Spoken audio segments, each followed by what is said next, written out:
Oh, I'll use this. Good evening. I'm Dr. Derek Hatch, the chair of the Religion Department and the Endowed Chair of Baptist Studies here at Georgetown College.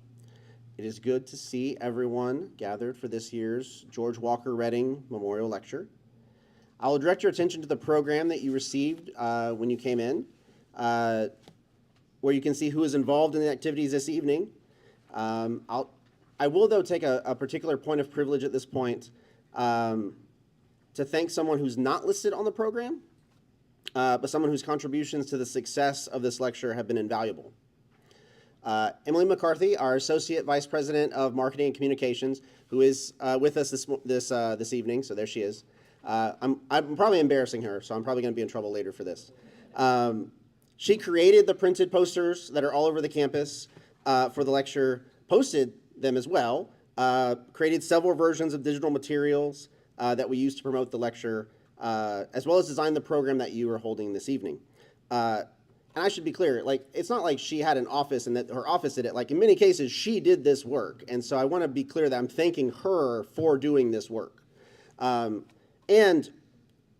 she did that while juggling so many other things that are going on campus. I mean, this office is doing lots of things. She is doing lots of things for other events on campus, including several that are happening this week.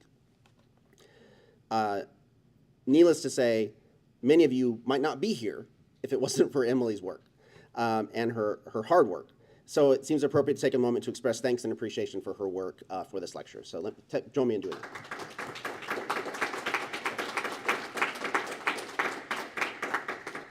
As you may know, the Redding Lecture, as it says on the program, is sponsored by the Marshall Center for Christian Ministry in consultation with the Religion Department. I'd like to hand the microphone now to Marshall Center Board Member Brenton Yaden to share a little bit about the Marshall Center.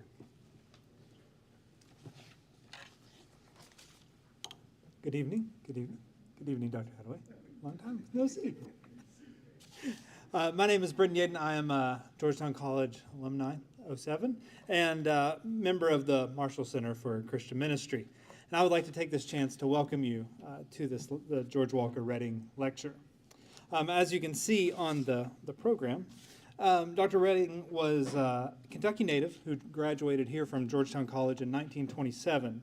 And it was after his education that he began a 30-year tenure here as professor of Bible. And as I was reminded today, I looked at his picture on the third floor of Pauling almost every day as I went to class.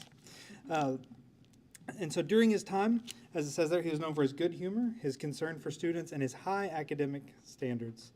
Dr. Redding was active in local Baptist churches, serving as interim pastor on 28 occasions. The college awarded him an Alumni Achievement Award in 1973 and an honorary doctorate in 1981.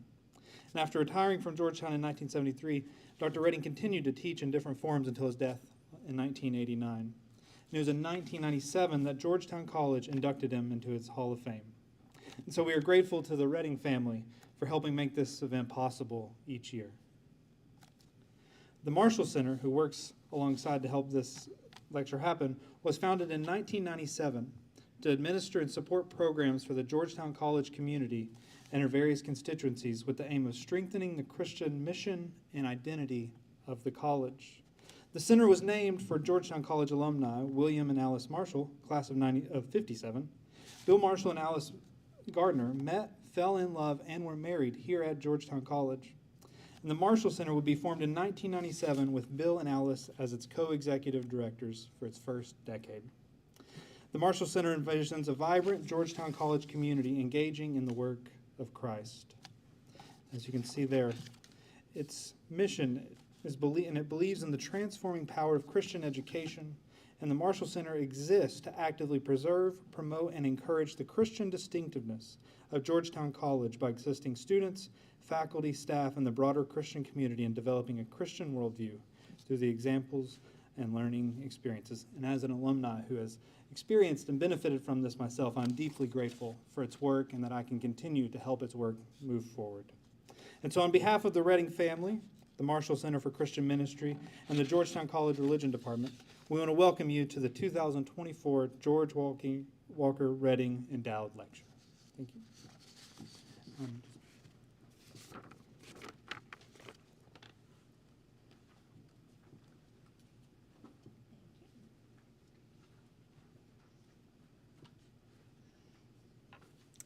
Good evening. My name is Mary Alice Birdwhistle, and it's always a gift to be back on this campus, a space that held me, that inspired me, challenged me, and made such a significant difference in my own calling. And so, what a gift to be back on campus with you tonight.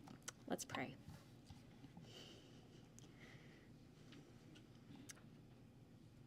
God, open our eyes that we might see you more clearly and in unexpected ways this evening.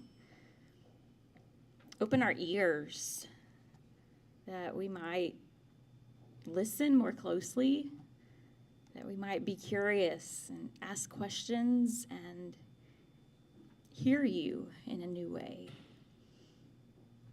Open our minds, expand our imaginations. Help us to encounter you afresh and anew. God, this is sacred space, and we are here to receive, to give, and to grow. May it be so. Amen.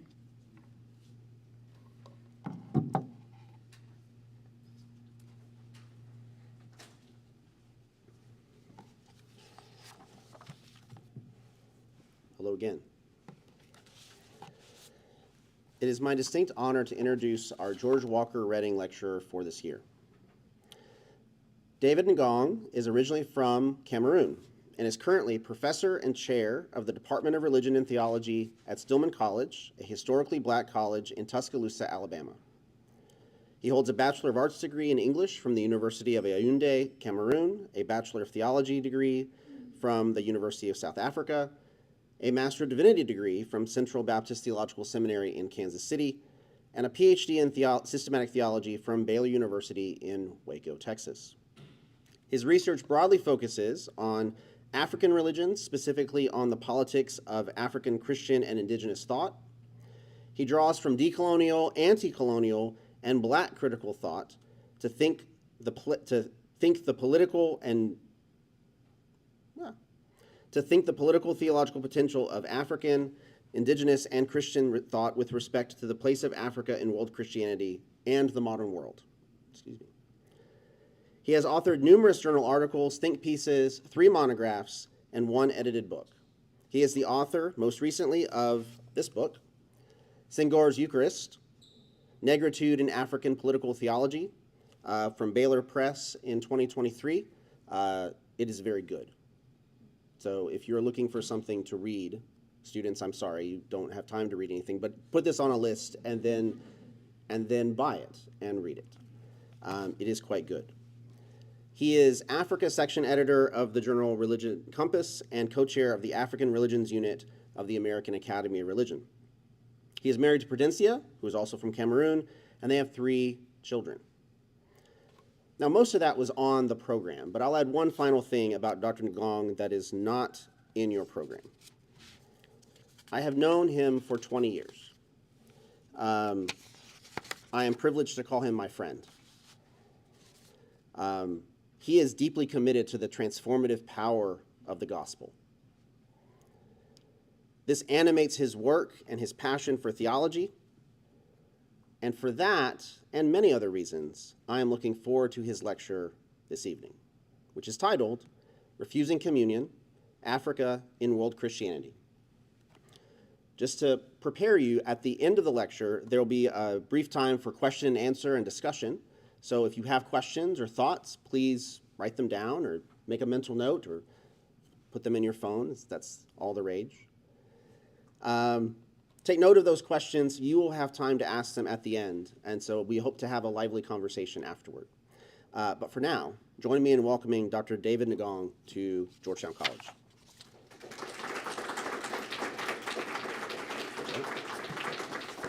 Get out of here.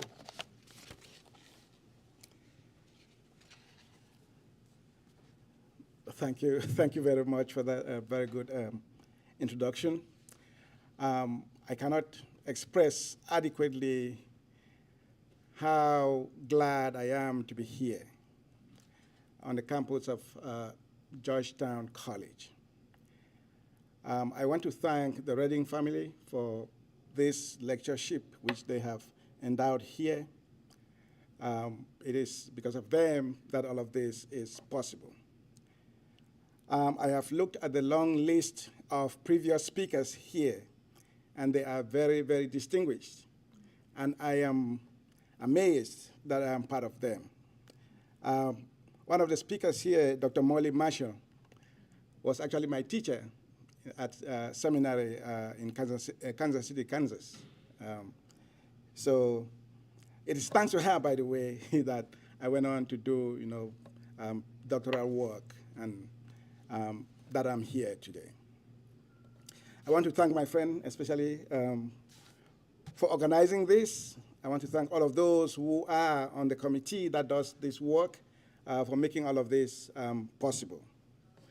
As Derek said, my topic for today is refusing communion, Africa in world Christianity.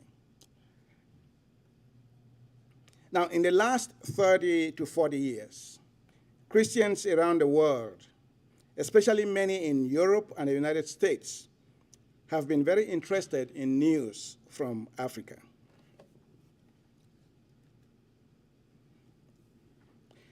This interest in news from Africa is, however, not a new development. Christians in Europe and the United States have always been interested in Africa, from as far back as the Middle Ages.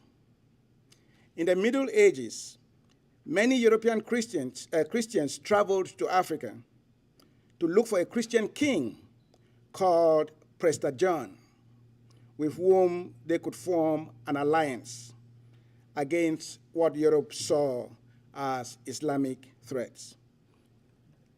The first image that you see is an image of that king, Prester John, the person who was thought to be the king. Prester John was believed to be a Christian king in Ethiopia, but it turned out that no such king existed. Some have speculated that the renowned 14th century emperor of the Mali Empire, Mansa Musa, could have been the Prester John. That the picture on your right is Mansa Musa. But Mansa Musa was a Muslim, not a Christian. Then, interest turned to the resources of Africa, including land, gold, rubber, and people. This interest led, among other things, to what has been described as the scramble for Africa, in which Christians in Europe divided the land of Africa among themselves. So that image there depicts what has been called the scramble for Africa. Now, that is how I became a Cameroonian. That is how I was introduced to English and French. That is how I and many other Africans came to be part of what is called the modern world. In fact, the scramble for Africa has not ended. Now, Asian countries such as India and China have added to the list of countries interested in news from Africa. And Russia's presence continues to loom large. So, the recent interest in Africa is not new. It is part of a long and ongoing story. What makes the recent interest in the news from Africa different, however, is the news that Africa is becoming an increasingly Christian continent.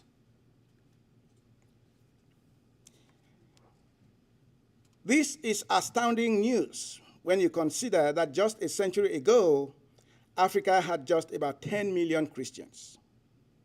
Today, it is estimated that the continent has over 700 million Christians. What this remarkable growth in the number of Christians means is that Africa now has over 3 times the number of Christians than the United States. Africa is said to be the continent with the most Christians in the entire world. Now, that image comes from 2018, so it doesn't represent the current figures. So what I'm describing is the current figures. But this is just for example, for you to see where it was and to show you the rapidity of the growth. Africa is said to be the continent with the most Christians in the entire world. The rapid growth of Christianity in Africa has led to the development of a new field of study called world Christianity. It is true that Christianity has grown significantly around the world, but it was the growth of Christianity in Africa that led scholars in Europe and the United States to develop the field of study called world Christianity. There are now programs and centers of world Christianity in many universities, colleges, seminaries, and schools in the West and in Asia. By the way, I am bringing this just as a way of trying to put something into perhaps Dr. Hattie's head, that you may be thinking of a center of world Christianity here too. There are still very few of these programs in Africa itself, but many of the scholars leading these programs in the West are from Africa.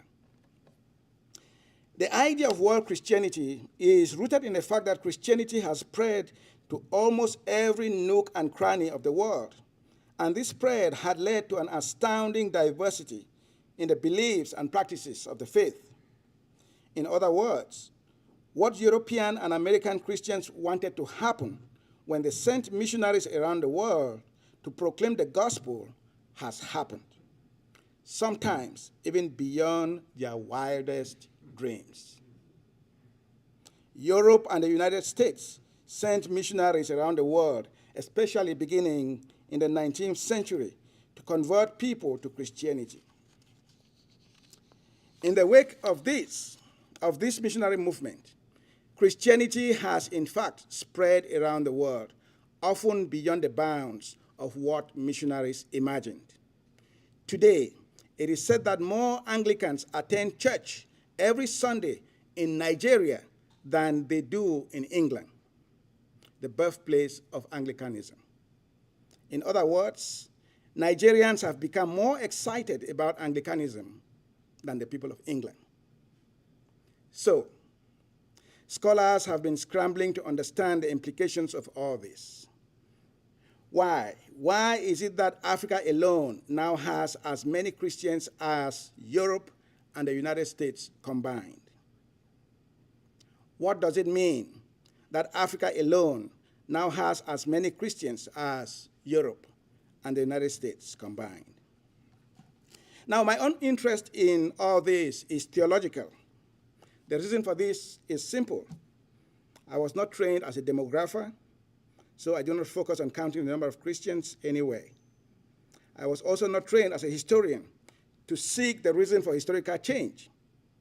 I only work on what historians give us.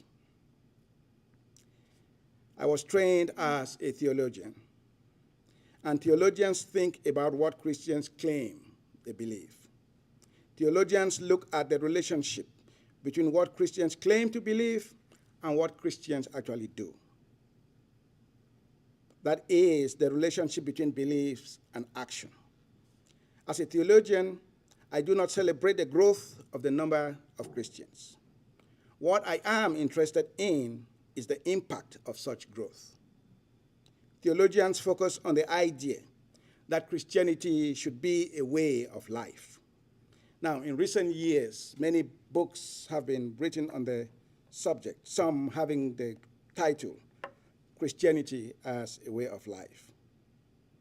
I, however, wonder whether Christianity is actually a way of life. Is it true that Christianity is a way of life? If so, how does that way of life manifest itself in the world? To me, Christianity is yet to become a way of life, because its actualization as a way of life remains to be seen. So, perhaps it is better to say that Christianity should be a way of life. when I say that Christianity should be a way of life, I am getting at the point that there is a remarkable tension between what Christianity should be and what it is. Now, if you were at the chapel this morning, I noted that the church has always been an aspirational rather than an actual community. It is on this theological tension, this tension between what is and what should be, this tension between aspiration and actuality, that I want to focus this evening.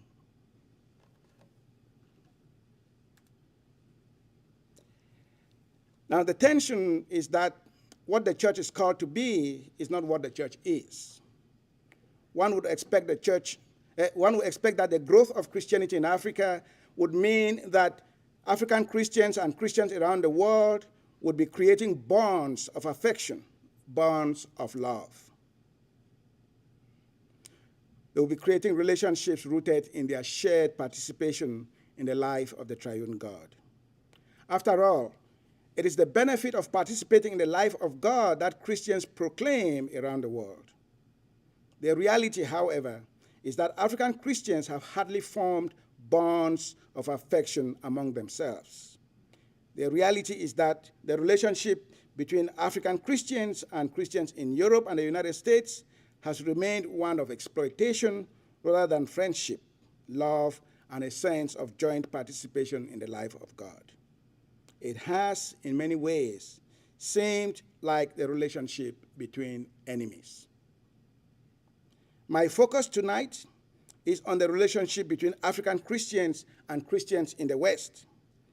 I focus on this relationship because my book, Senghor's Eucharist, is largely based on this relationship. The book is based on the Eucharist or communion, and it takes its Eucharistic vision from the work of the first president of Senegal, Léopold Sédar Senghor. In his work, Senghor saw the relationship between Africa and Euro-American Christians as a perverse relationship, a relationship of enmity, characterized by the refusal of communion that is at the heart of the Christian life. Rather than creating bonds of affection, Senghor saw about a century ago that the growth of Christianity instead created a relationship of domination and subordination between African and Euro-American Christians. In my book, I put the matter this way. Senghor bemoans the fact that Christianity has taken root in Africa and its diaspora, but the universal communion it envisions and ritually invokes through the Eucharist has not. Now, in my sermon this morning, I talked about the idea of the Ephesian moment, a moment which, according to the historian Andrew Walls, marks the coming together of people of different backgrounds in the church. The Ephesian moment depicts the idea that the church is a place where boundaries are broken and a new kind of community is formed. What I did not say in that sermon is that the Ephesian moment is supremely imagined as participation in a shared meal, participation in what the Baptists called the Lord's Supper, Catholics call the Eucharist. Christians demonstrate that they belong to a community in which barriers have been broken by partaking of the same communion table. It is the communion table that demonstrates the unity of the church. But this unity is a unity that is not to be limited to the table. What Christians do at the communion table is an enactment of intimacy, an enactment of love and care. Eating with one another, sharing food with one another, seems to be a universal practice of love and care. It is a recognition of common bond. In the church, it is a recognition that Christians share a common story, have a common destiny, and belong to a single parent, the triune God.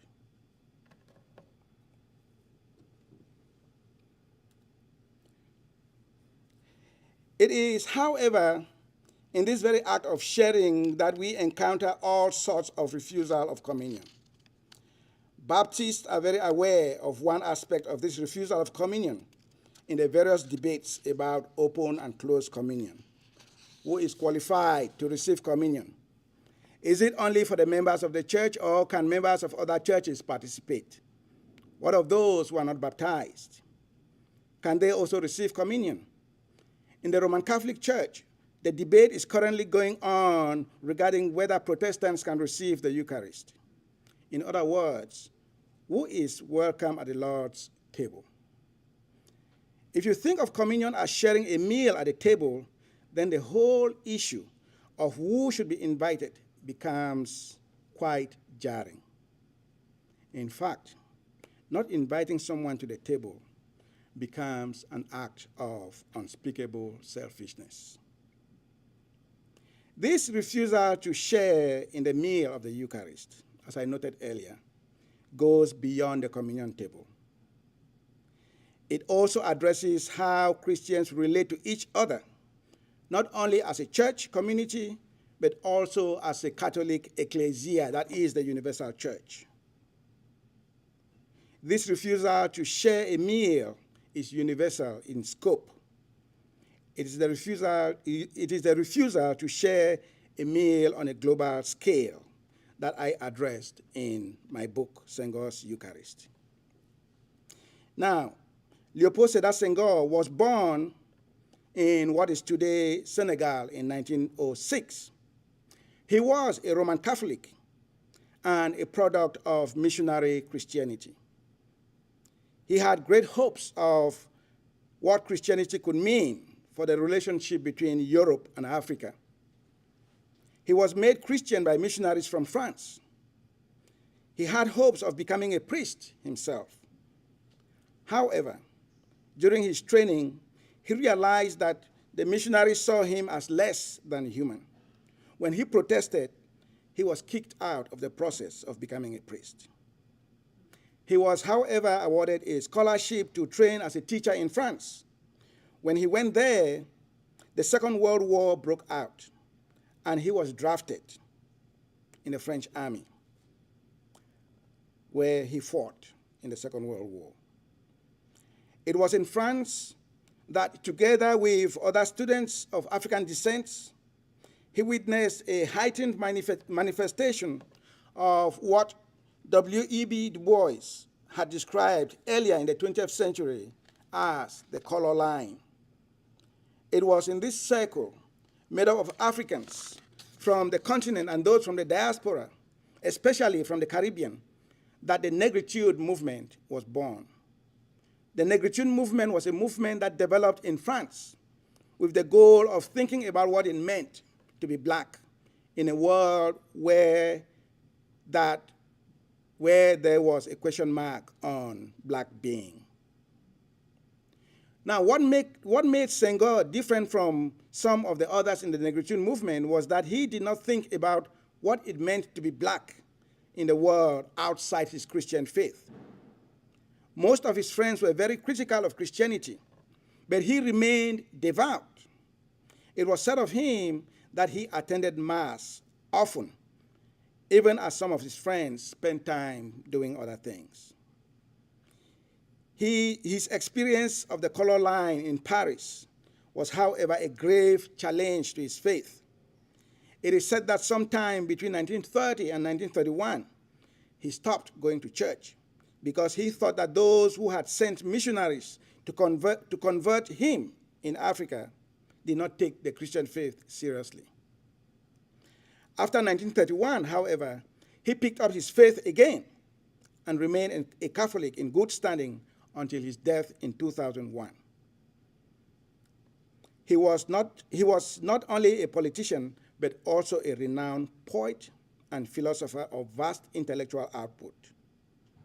My work focuses on his poetry, which with specific attention to a collection of his poems called Black Hosts, or Hostie Noire in French. He wrote these poems between 1938 and 1945. but they were published in 1948. It is made up of 19 poems of different length. The poems draw from a Catholic Eucharistic imagination to bemoan the refusal of communion in the form of sacrifice of Africans in the modern world. The title of the collection, Black Host, draws from the image of the Eucharistic host, that is, the elements of bread and wine served in communion. In the Roman Catholic tradition, the Eucharist is also sacrifice, the reenactment of the crucifixion of Jesus Christ. It is this image of the Eucharist as sacrifice that Senghor uses to show how the Eucharist has been perverted. The sacrifice of the Eucharist which Senghor presents is not the sacrifice of Christ, as Christianity teaches. Rather, it is the sacrifice of Africa, where Africa has replaced Christ on the cross. This is especially captured in the last poem of the series, Prayer for Peace, where he writes. That is the image of the first edition of the poem Black Host. That's the French version. Now, in the poem Prayer for Peace, he writes, Lord, at the foot of this cross, it is no longer you, tree of sorrow, but above the old and the new worlds, crucified Africa. Seigneur, au pied de cette croix, et ce n'est plus toi, l'arbre de douleur, mais au-dessous de l'ancien et du nouveau monde, l'Afrique crucifiée. L'Afrique crucifiée. That's crucified Africa. In other words, what the world did to Jesus Christ on the cross of Calvary is what the world is doing to Africa.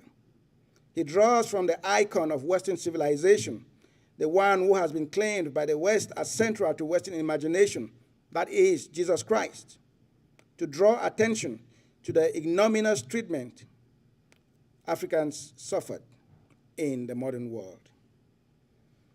Senghor's Eucharist is therefore a j'accuse, a bitter accusation that the West has called itself Christian, that the West continues to call itself Christians, but has not demonstrated the ethos of what it means to be Christians, especially towards Africans.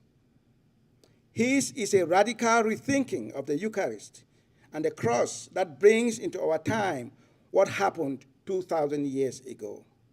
He seems to suggest, as the Baptist theologian James McClendon once did in his attempt to develop what he called a Baptist vision, when he said that what was happening in the world today is what was happening back then. McClendon said what happened then is the same thing that happens now when the church gathers. That is this. This is that, according to McClendon.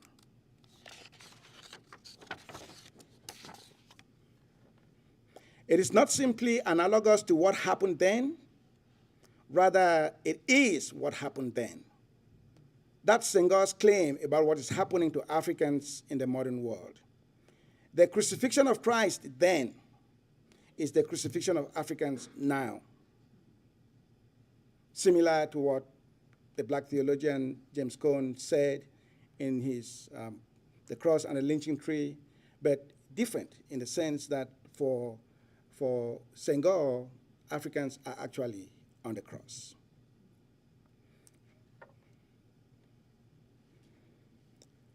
For many Christians, the claim that the suffering and death of Africans in the modern world reenacts the suffering and death of Jesus Christ and even carries salvific potential raises all kinds of problems, chief among which is the finality of the cross of Christ. I address this in the book. In the interest of time, however, I will not go into all of that here. Here I focus on Senghor's portrayal of the Eucharist as a site of rupture, a site of exploitation and the consumption of the other, rather than a site of communion. Thus, the experience of black hosts is actually an anti-Eucharistic experience. That is, black host is a Eucharistic fake, a sleight of hand, a fraud, a deception that masks exploitation as communion. In communion, people eat together.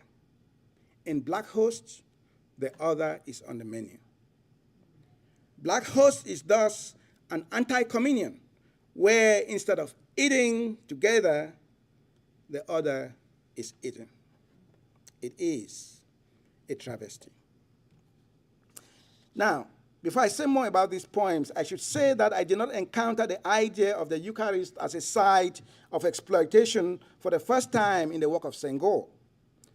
What Senghor did was to lay it out for me in a more comprehensive way than I have encountered it before. I first encountered the idea of communion, of the communion table as a site of eating of Africans in the work of a great Cameroonian theologian, one of my greatest inspirations in my theological work is a late Roman Catholic priest called Jean-Marc Ella.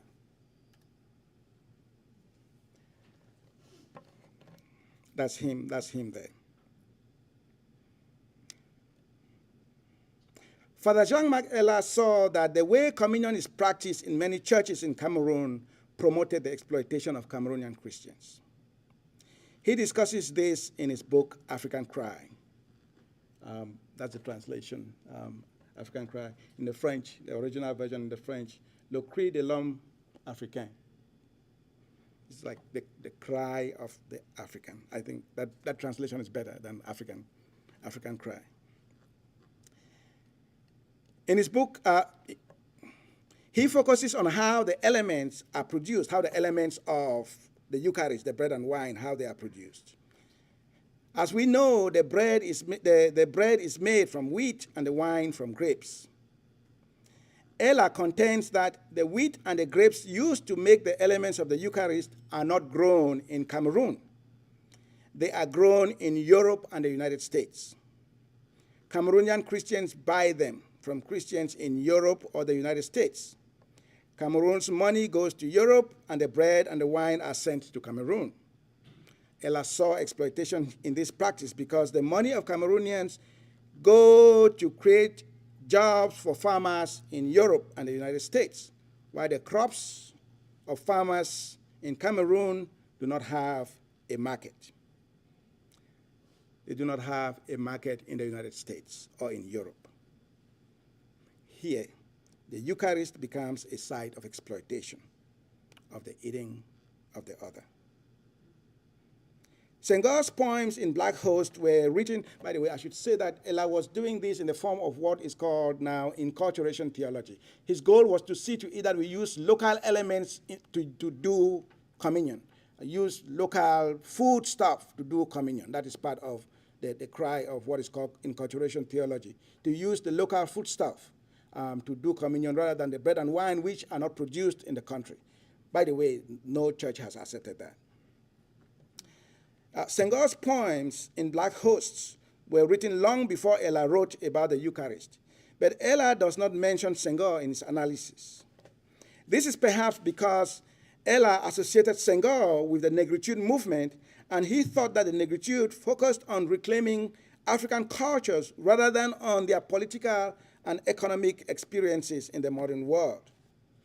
In my research, however, I saw that Senghor provided an analysis of the Eucharist that was quite similar to Ella's.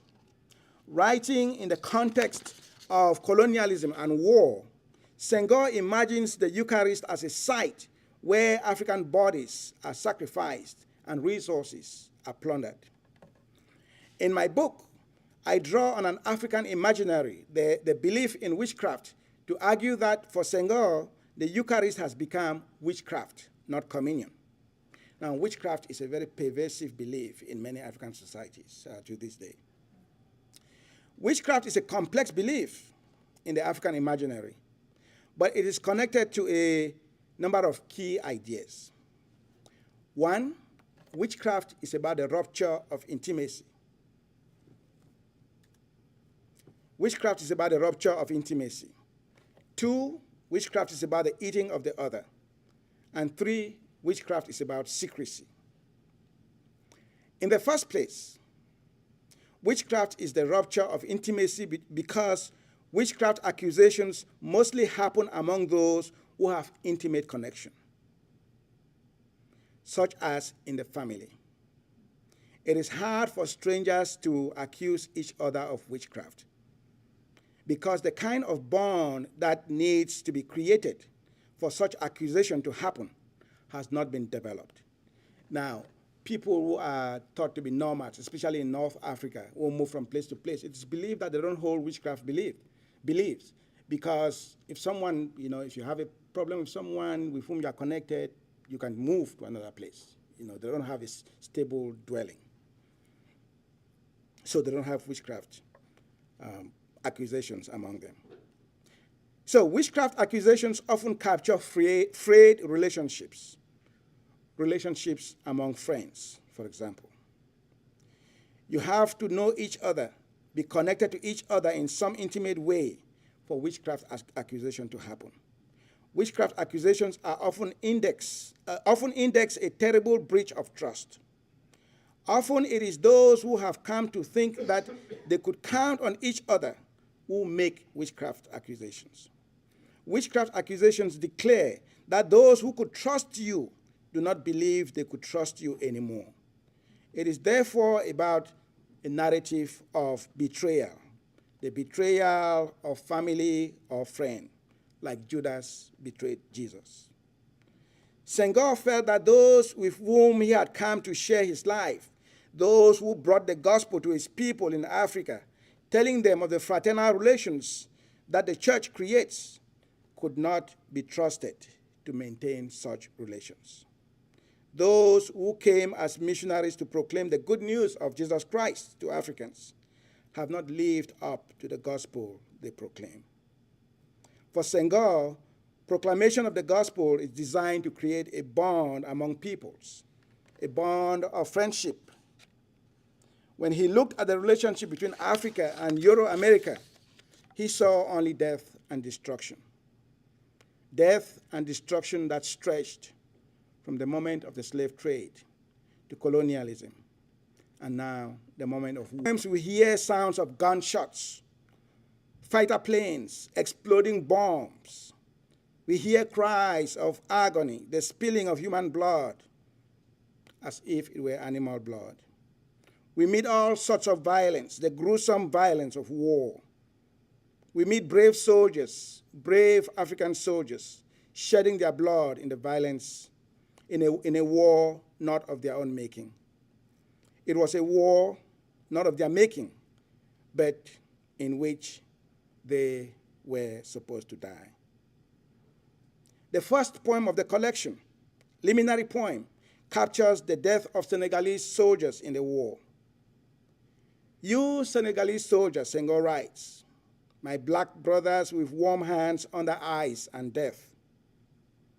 Here the Senegalese soldiers referenced are what is known as the Senegalese tirailleurs, sharpshooters, if you like, rifle men or rifle people whose skill with the weapon made them an essential part of the first French colonial army in West Africa. They were later conscripted to fight Europe's wars in both the First and Second World Wars. Here, those who brought Christianity to Africans also brought death. Another poem, Tiaroye. Tiaroye captures the massacre of Senegalese soldiers who fought for France in the Second World War, but were later massacred when they protested poor living conditions and the lack of payment of their pensions. Here, a relationship that was supposed to be reciprocal ends in the violent refusal to even acknowledge that such relationship exists. As the Cameroonian historian and political theorist Ashim Bembe has noted, the murder of the other is a denial of the debt of life we owe each other.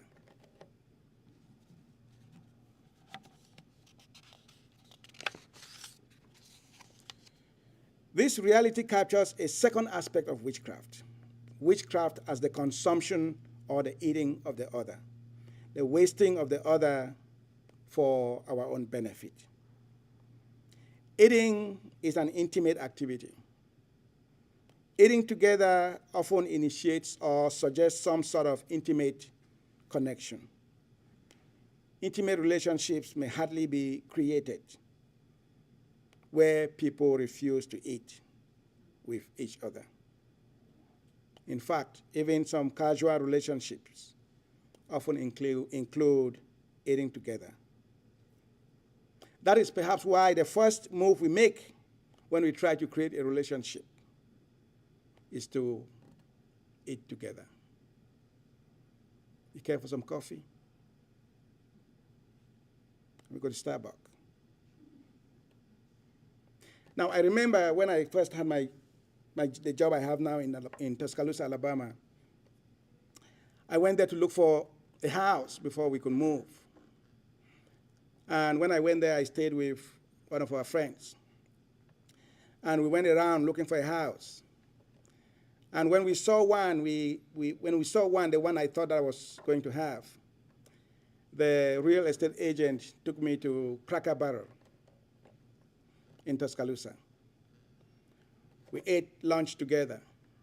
And when we came back, I told my friend who was hosting me, I told him that, well, the real estate agent took me out for a meal. And Scott Bullitt said, well, David, now that you have had a meal with the real estate agent, you have a deal. That means you have to buy the house. Real estate agents do not just give you a meal if you haven't come to some kind of agreement. You have to eat together. Such is the power of eating together. Meals are sites for creating relationships, of forging intimacy. It is even more so in cases where people are already friends, as would seem to be the case among Christians. I do not call you servants, but I call you friends, Jesus says to his disciples in John 15:15. Here was a friendship created through regular shared meals. Here was a friendship that his followers were to continue to regularly conduct through shared meals. What kind of friends refuse to share meals with each other? Is refusing to share meals with each other not a sign that you are no longer friends? Is it not a sign that perhaps you are enemies? Even more ominously, what kind of friends eat the other as meal? What kind of friends kill the other for their own benefit? That's witchcraft, by the way. To accuse one of killing another for their own benefit is to accuse them of witchcraft. That is what it means to say that witchcraft consumes the other. You do not have to eat them physically, but disposing of them in some ways benefit you. To kill them is the ultimate refusal of communion. This is the accusation Senghor is making in Black Hosts. Senghor demonstrates the eating of Africans not only through their death in war, but also through the exploitation of the human and natural resources of the continent. In the poem Prayer for Peace, Senghor talks about how whole countries in Africa have been handed over to big business, noting how the Congo has been turned into a vast cemetery, I'm quoting from him, as a result. Here we see the Congo as paradigmatic of the exploitation of Africa, which leaves death and destruction in its wake. The history of the Congo is the history of a people whose abundant resources have made them targets for death and destruction, as the benefits reaped from these resources are hardly seen in the lives of the people in the country. From the time when the country was the personal property of King Leopold II of Belgium to our time, the Congo, perhaps the richest country in Africa in terms of natural resources, has hardly known peace. All kinds of violence were fomented in the country to exploit these resources. Countries like the